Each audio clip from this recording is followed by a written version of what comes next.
Manong BBM, si kami kakabsat mo nga Ilocano ay atinda ka Manong, mahal na mahal ka namin at gusto namin na ikaw ay maging successful at malusog.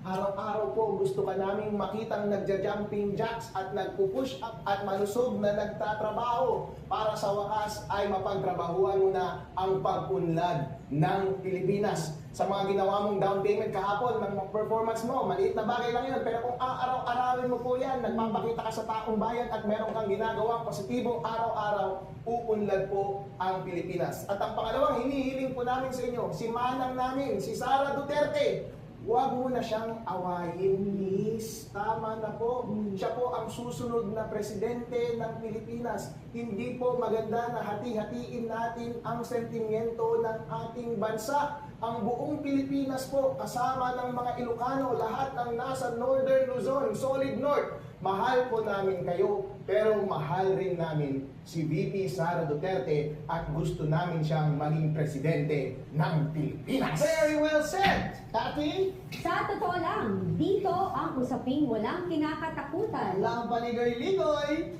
Sa totoo Sa totoo lang. Maraming salamat!